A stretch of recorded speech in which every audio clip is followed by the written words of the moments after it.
Welcome to the Three Beards podcast. My name is Craig.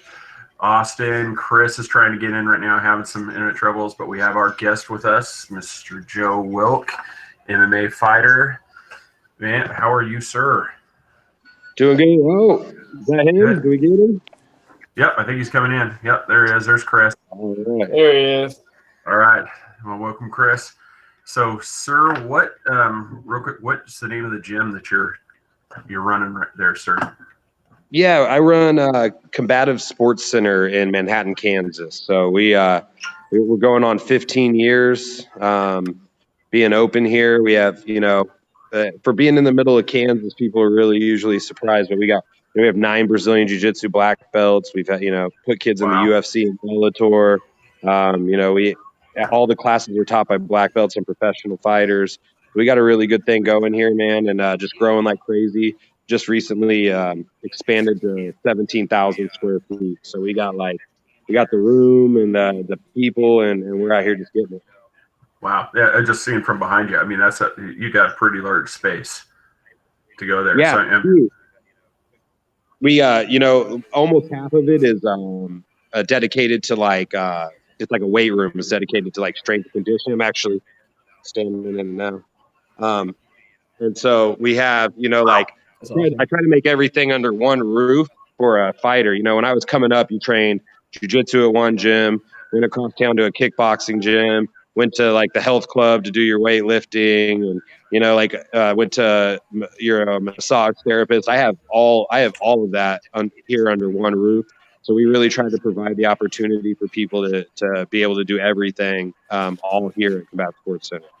No, I was looking as you're spinning around. Now, do you have an octagon in there too, or is that not? So I can just show you. So actually, that's a cool story. So no, we don't have an octagon because what we have is I used to be the Victory Fighting Championships 145 champion, and when Victory got a new cage, so that's it right there. Sorry, it's a little loud over here, but when Victory, one of the cool things about Victory that was really unique is a square cage. And the square cage, since it's no longer a circle, you can literally still corner fighters. And we were so active in the VFC when the owner got a new cage, I bought the old cage off of him and put him in the gym because that was like the majority of where we were all fighting. And I was like, we can get an advantage by having that area to train in that's the same. And so we've just always kept it. I fought in that actual cage multiple times. So it's got like a lot of history for me, like nostalgia. So it's just the cage we use here now. So we got ring cage, mats, bags. I mean, just everything you could need. That's awesome. That's cool. I mean, it's awesome. Pretty much one stop training thing for you. That's it, man. Congrats on that. That's cool.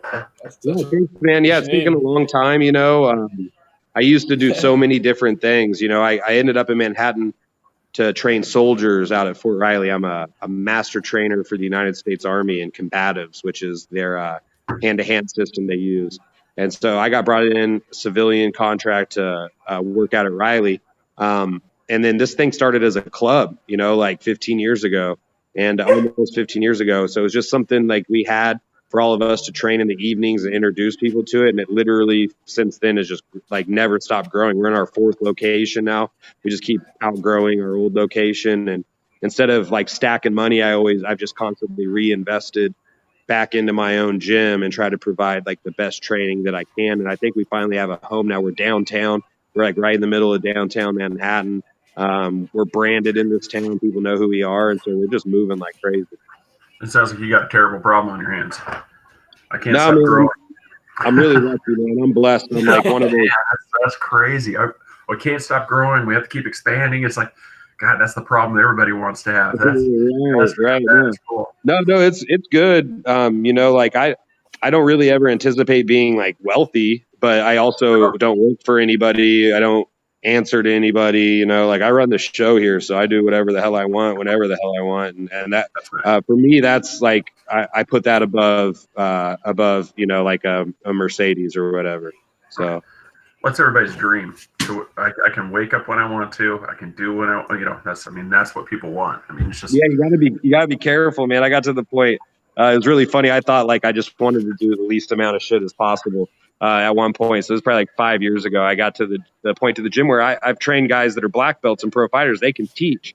So I was literally teaching. I was teaching 4 classes a week. I was literally legitimately working 8 hours a week for like almost a year. Dude, I was being such a piece of shit though. Like nothing. Like I could do whatever I wanted. I could stay up all night and drink and watch movies and do it. I could do anything I wanted. And like that turned out to be not like as cool as I thought it was going to be. Like I'm very hands on, and this at the end of the day, I like being here. I spend a ton of time in the gym. You just got to put it in perspective. Anything can start to seem like a job. I got really good advice from my dad a long time ago. He said, "Be careful because porn stars hit their snooze bar," and that resonated with me, right? Like if like porn stars don't even go to work, you know, sometimes I'm driving to the gym and I'll be like, oh man, I got to go to the gym. I'm like, shit. I used to wait tables 50 hours a week and cut peppers and onions in the back of the restaurant. And here I am doing the exact thing I love for work. So I'm a lucky man. Wow. So yeah, that's pretty cool. As you know, kind of back to where was your start? I like that quote too. The quote was funny. Mm-hmm.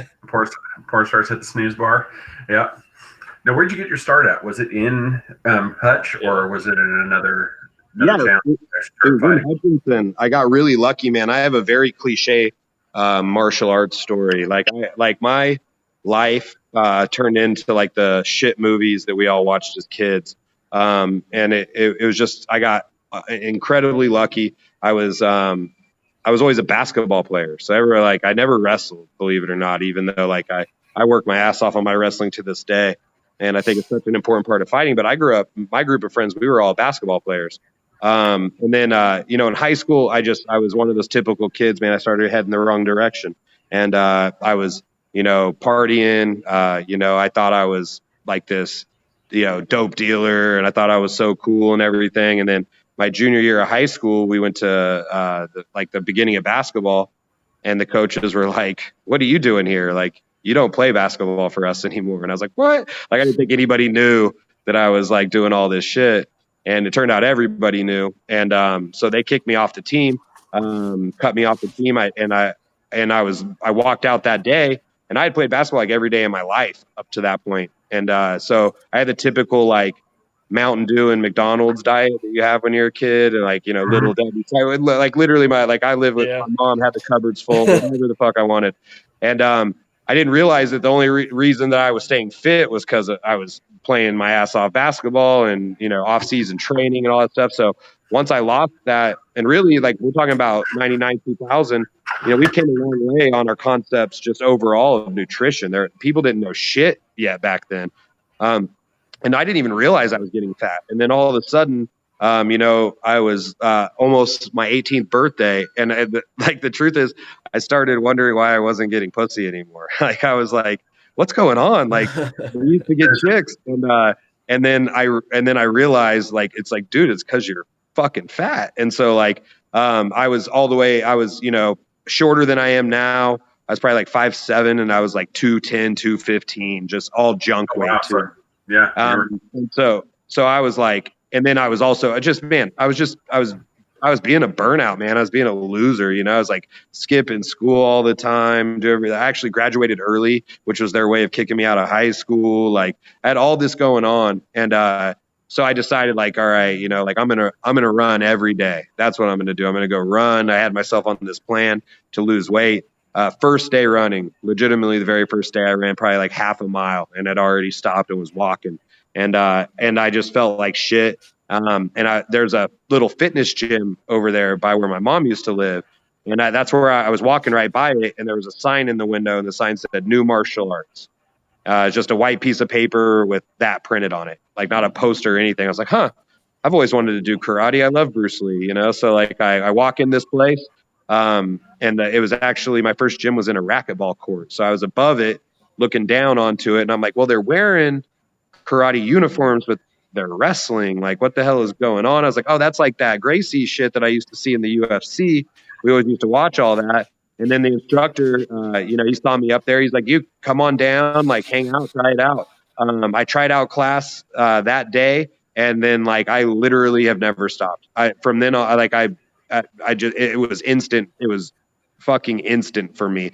And I knew right away that I didn't know right away I was gonna fight. That wasn't the goal at all. But I knew right away it was gonna be like my thing. Like I was gonna do Brazilian Jiu-Jitsu. I was gonna learn it.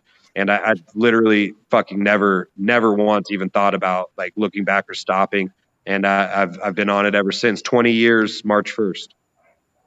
Now, before we got live, we were talking a little bit about jujitsu, and it's just for me, just being a white belt, I haven't really had the experience, especially the fighting side.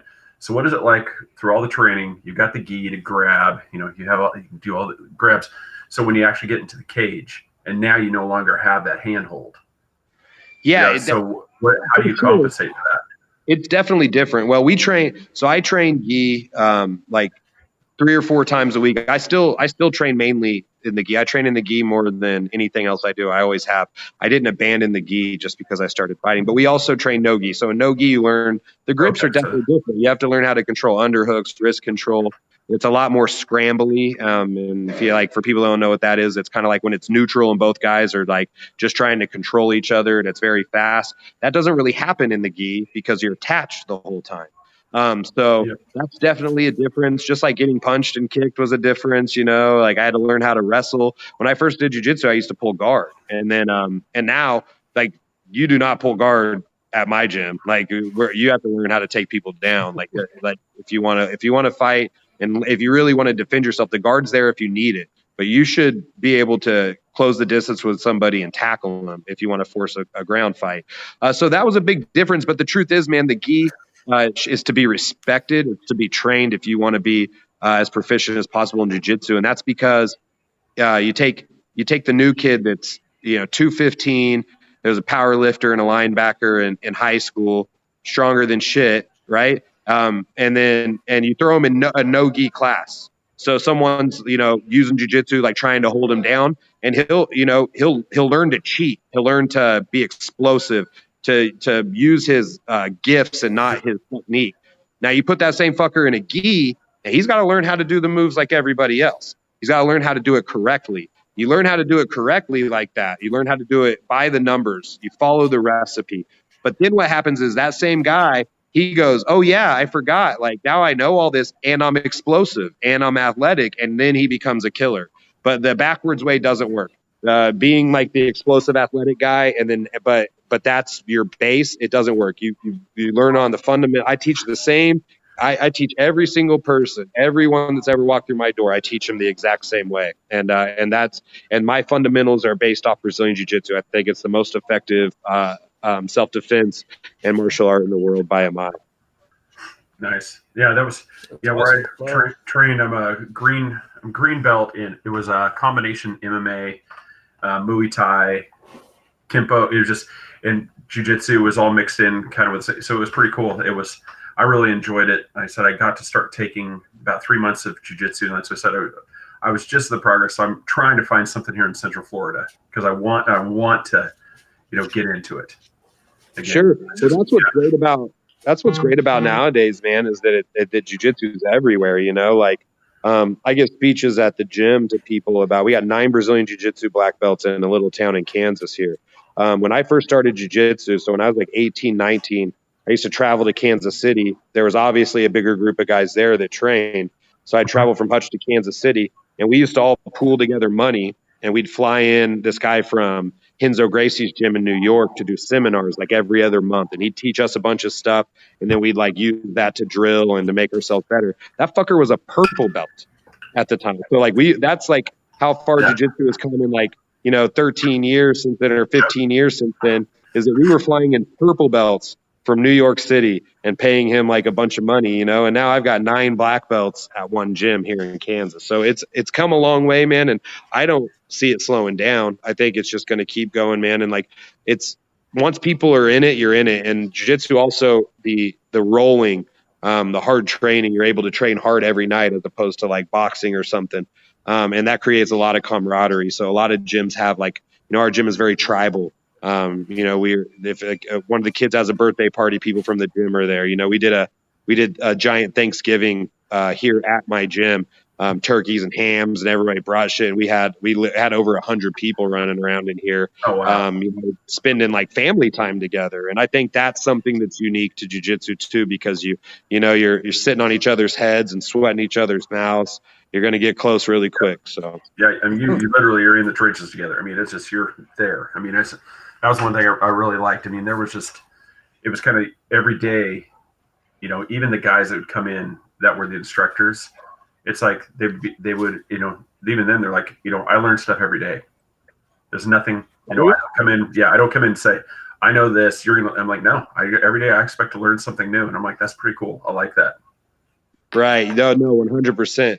I remember I went to Hinzo's gym in New York. I was in New York on vacation, and I broke away from everybody, went to Hinzo Gracie's gym in New York City to go train. And the things they were showing that day were so simple and so mind-blowing that I didn't know this already. Like, it was so easy once I knew it. I was already a black belt. I was on the subway going back, and it was like I was sitting there going, man, am I even a black belt? Like, do I even deserve this?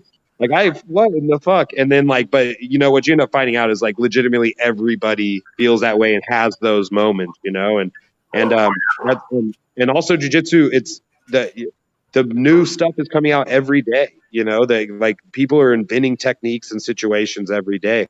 So there's always a lot to learn, even for guys at the top.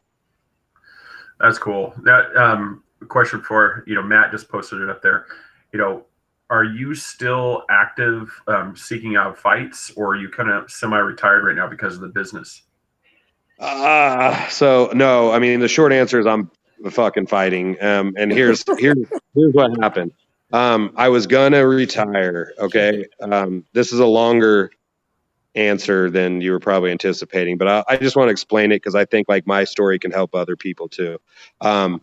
First of all, like what I found out is that, as I get older, I'm almost 20 years in and I'm pretty banged up. I've been lucky injury wise throughout my career, but just the overall wear and tear on me, like I walk around in pain. That's the truth.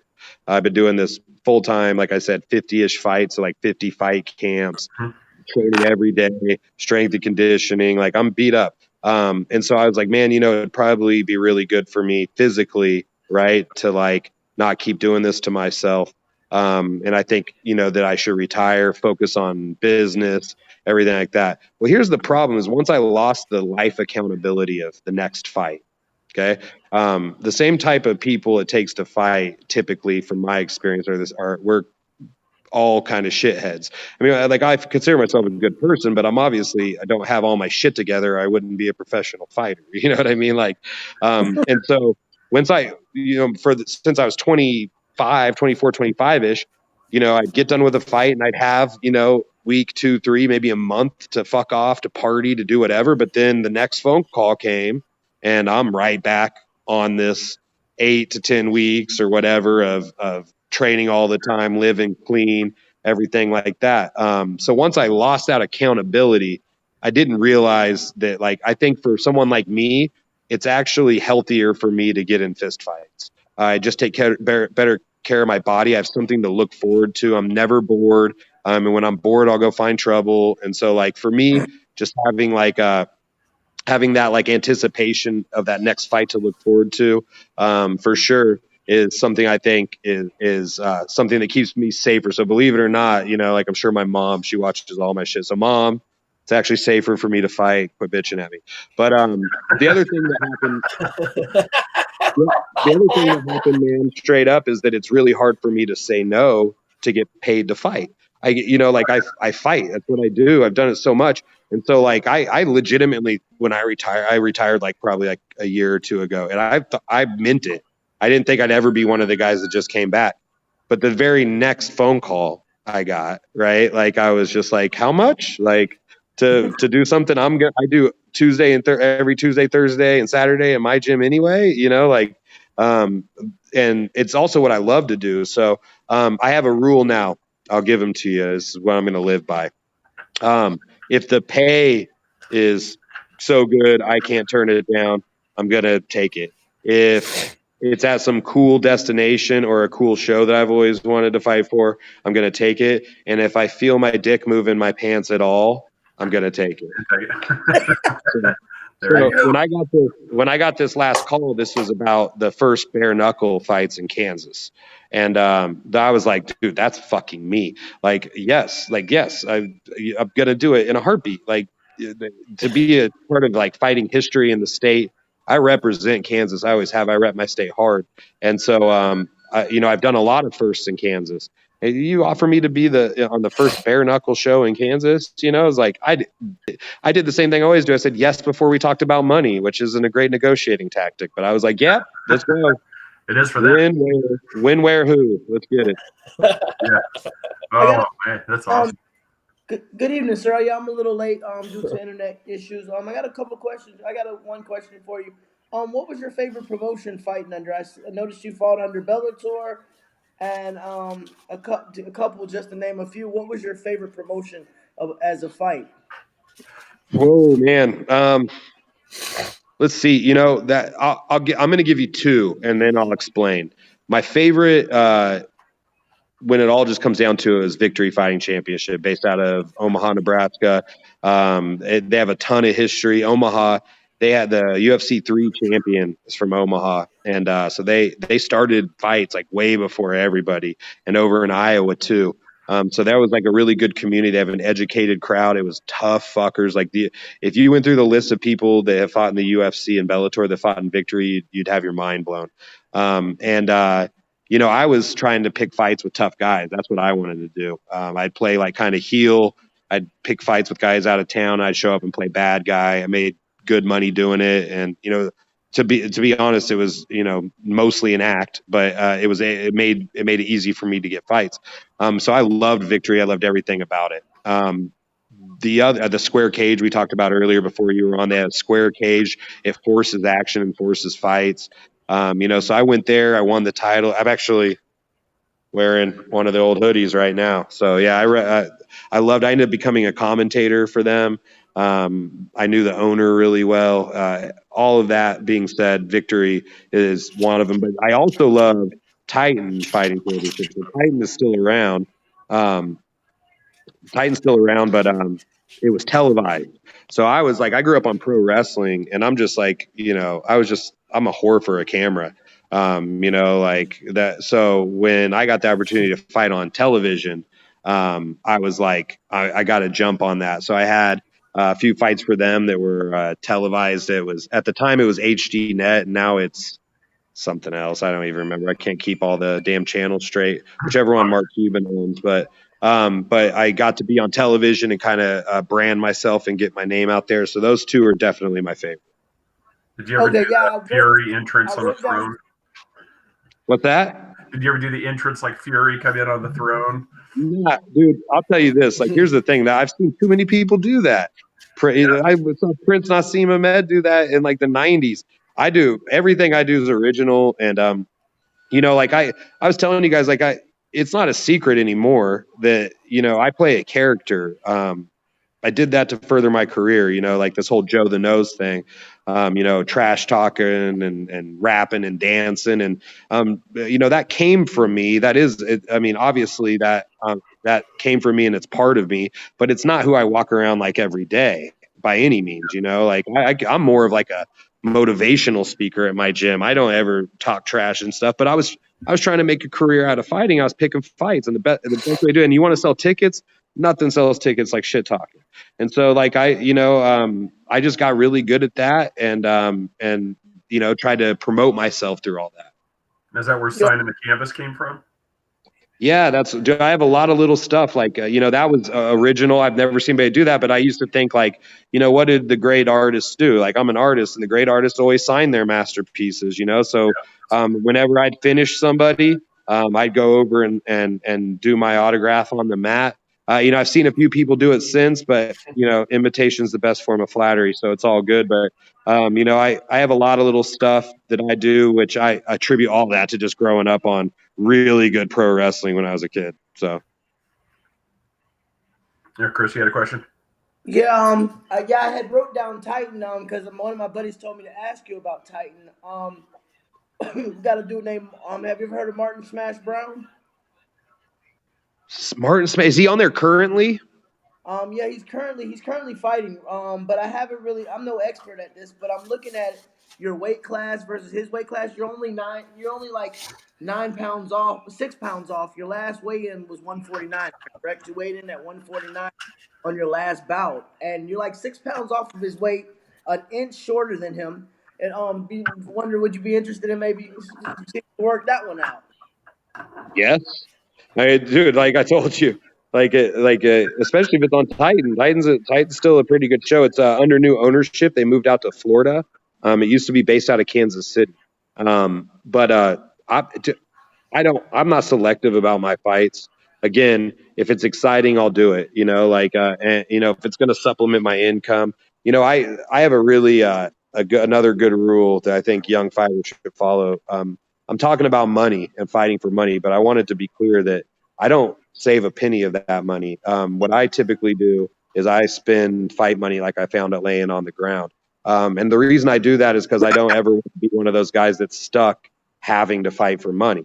So I support myself very well outside of fighting. Fighting is supplemental money, and so I blow it. I blow that shit. I go to Vegas or I go on some crazy vacation after every fight. I throw money around like I'm the shit until it's gone, and then I go home and go back to my job. Short answer is I don't know who the hell you're talking about, to be honest. I obviously haven't kept up enough with Titan, so I don't know who he is, but I can guarantee you that I would fight him. that I do know. Big gloves, little gloves. Hey, I don't there give you a go. Nice. That sounds awesome. I mean, you got me smiling. I'm like, but No, we'll have to We'll be get there. that. Hey, we'll be there. No, there's one of the ones I was gonna. There's a couple ones I was gonna ask you. It's like, okay, so April 13th, 2012, you have your title fight where you pick up the belt. But so I was watching that one. Now, myself, I mean, I might have misunderstood, but it looked like you were on the verge of tapping when he had you in that lock, because he had it around your neck pretty good. And then there was that brief moment I saw your hand kind of like this, and then finally you were able to reach in and pull his hand down and snake your hand out. So I was wondering, I mean, were you close to tapping at that point, or was that just a brief pause? See, I remember. I think you might be mixing two fights up. Maybe I am. Yeah, I think so. There was a fight where, but the answer is no. That I don't think I was close to tapping to a guillotine choke in particular, because that's my move, and one of the best ways to learn a move is to learn it backwards. If you learn how to defend it, you learn the things that make it effective. So I have a very effective guillotine defense. But I don't think so. But dude, baby, shit, crazy things happen in fights all the time. But the victory fight for the title, that was the day after my 30th birthday. That was pretty one-sided. I don't think I was ever I mean, he got a takedown for 1 point in 1 second, but I stuck him with the first punch and he started leaking out of his head. Yeah. And then I was that was that one right there, because that was the next one I was going to have.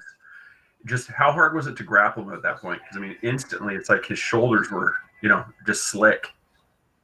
Yeah, it gets slick, but I'll tell you, man, punches and elbows to people's head and face are it makes things a lot even. You don't have to be as technical.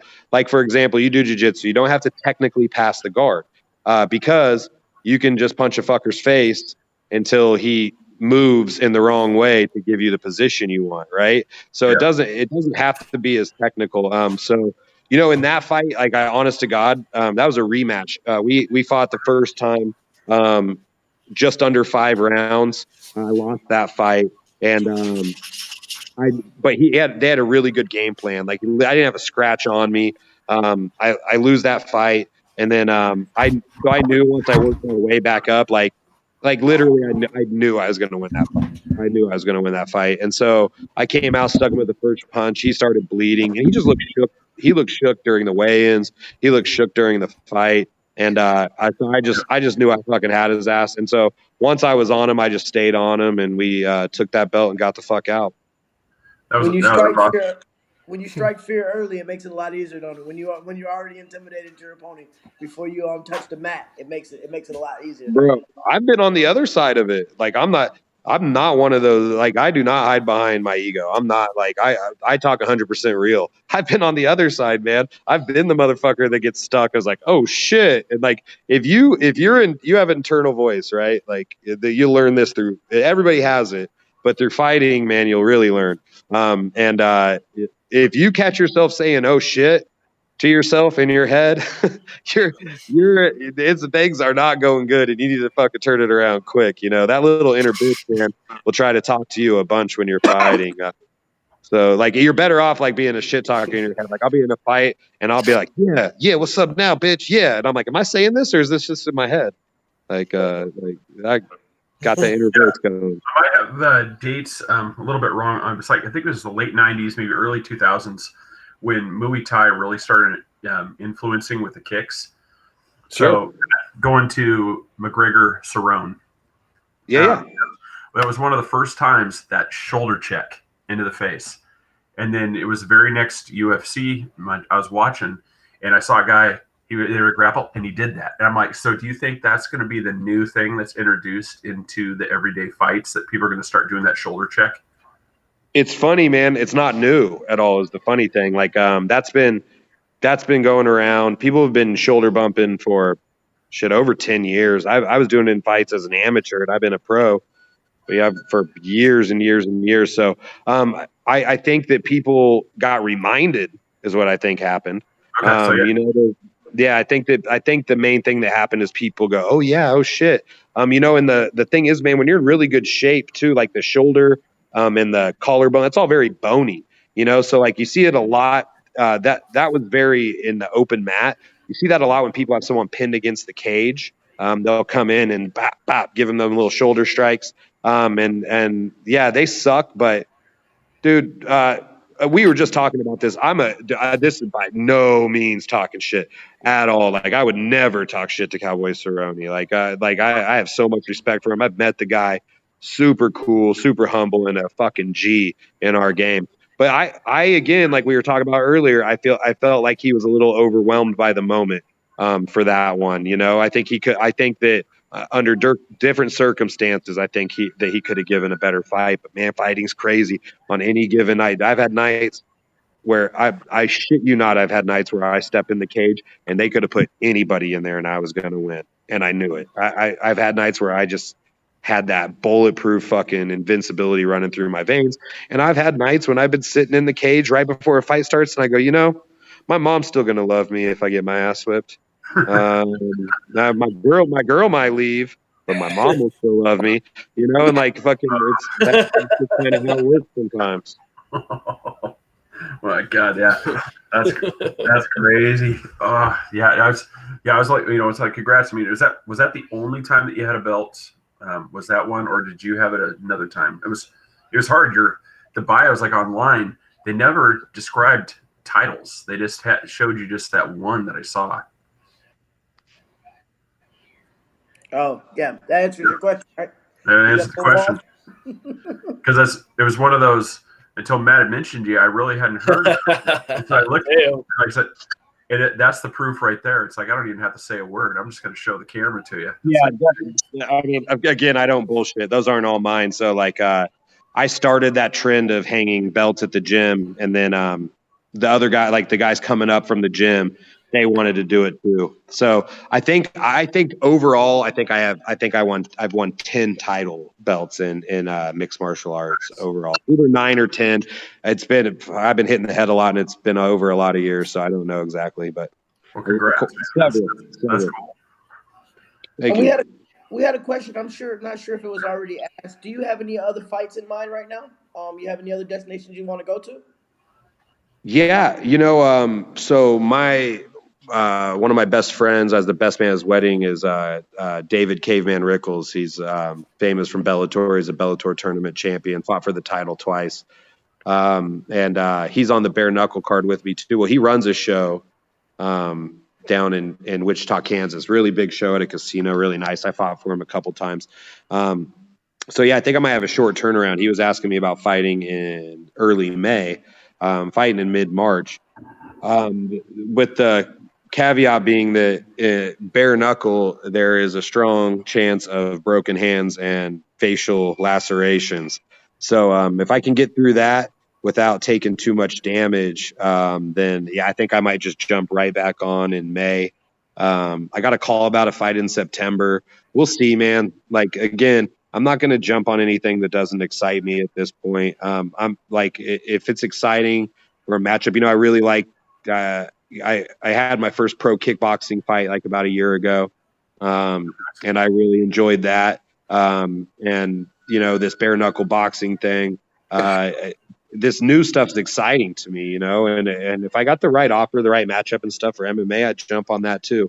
So I guess the short answer is I'm going to cliche, but I'm going to focus, go one fight at a time. I'm going to focus on this fight I've got coming up, and then I'll jump on the next thing smoking that makes my pants move. One of my other buddies just posted another question. I'd like to see you fight in Florida. We got to work on seeing if we can get this card together. Maybe we can get you down here.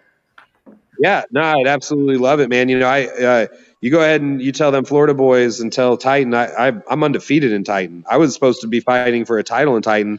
They sold to a company based out of Florida, and I've never heard from them since. I never lost a fight for them. So, yeah, man, no problem. I love Florida. It's sunny. My jiu-jitsu instructor lives in Miami now. Chicks are hot. Pay me to come out there. I'll smack some fucking kid in his teeth, and then we'll go hang out on South.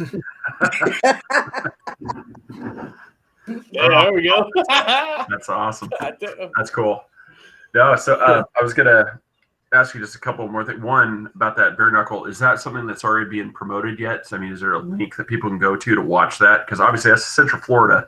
The chances of us being able to go locally is going to be pretty slim. Yeah, well, actually, it's on pay-per-view. So the organization we're fighting for is BKFC.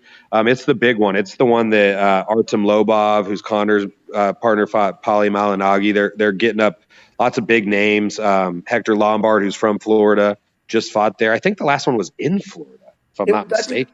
Wasn't the last one last weekend in Miami? I just heard about it. Yeah. So it's the same show. So it's I'm fighting on pay-per-view, so people can see it literally anywhere. It's like legit pay-per-view, not just like internet pay-per-view or something. You can get it through like your local cable provider. And yeah, it's a really big deal. It's growing big. So yeah, people can check that out. Check out obviously BKFC is the name of the show, and then myself fighting. That card is so fucking dope. They also got Nico Hernandez. So Nico Hernandez is from Wichita, Kansas. He was the bronze medalist at the Olympics in boxing. He's an undefeated pro boxer. So he's like he has no business doing this shit because he's got millions coming to him in boxing, and he fucking just wants to put his balls out there and do it. So in his hometown, and so he's gonna step up and do that shit. And we're all on the same card. It's the first one in Kansas, and we're gonna blow that shit up. Now, what's your gym site so we can plug that for you as well? So it's cscmhk.com. So CSC short for Combative Sports Center, and then MHK is kind of the little nickname they've given Manhattan, Kansas. So it's cscmhk.com. Yeah, we'll make sure we plug that, and then also as that comes up, if I can get, I'll try to find a link too, and we'll also plug it for that bare knuckle. Try to send some people your way to show you some support that way from us as well. Yeah, hell yeah, man. I appreciate it, man. I got a lot of love out here in the Midwest, but I definitely like to start to gain more of a following in all areas, and definitely would love to come to Florida, fight, and like I said, dude, that'd be a free trip to come see my instructor and go down to Miami and spend some time. So you don't got to twist my arm. You guys talk to whoever you know. You tell your people to call my people. I'm going to fucking jump kick some dude in his fucking face, and then I'm going to drink mojito. I like that. Hey, as long as we get somebody to wear that 3B logo, somewhere on there to kind of just throw it in there. It's like, we'll do our best to see this thing get lined up. Because other than that, get me a fight. Get me that fight, and I'll put that shit on my shit. You can bet. All right. Well, we'll see what we can do about helping get this lined up. That'd be awesome. Yeah. Well, Joe, it's been a pleasure, sir. I mean, I really appreciate you coming on. I said, if you know anybody that wants to come on, just kind of get their name out. Like I said, we are more than happy to interview them because we're fairly new. We just started in the end of August, beginning of September. And we've had Martin Brown, Jeremy Davis, and now you. So we've had 3 MMA, and we're kind of finding that we actually enjoy this part. We mostly do on Sunday sports. We'll do college football, and then we're like, okay, what do we do outside of college football? Well, MMA seems to be a big passion of ours, and so we're like, well, there we go. That's something that's year round. Now we have something we can do when college football's not in session as well. Sure, man. Yeah, dude. I'm 20 years in, like I said, so I know everybody, man. I can get you guys. I can get you guys some big names and shit too. Try to help out, and I appreciate you guys having me on. Anything I can do, I support those that support the nose. So whatever I can do for you guys, I got you. You got it, sir. You've got 3 fans that I know of now. For sure. There's Right. 4. There's 4 of us in the sound. Yeah. There's 4 of us that are going to be rooting also for some talent over there in Kansas. Absolutely, man. Yeah, and check that out on pay-per-view. Like, I swear to you this, man, like I can never promise that I'm going to win, but I do promise you that I am going to find a guy that's in the same ring that's not wearing a shirt, and I'm going to try to kill him with my bare hands. If the ref does his job, he'll stop me. So that's what's going down. There we go. Awesome, sir. Well, thank you so much again. Appreciate it. You have a great night. Let's get back to getting the gym and another belt to hang off that rafter. Hell yeah. All right, guys. You have a good one. Thanks. Appreciate it. All right. All right.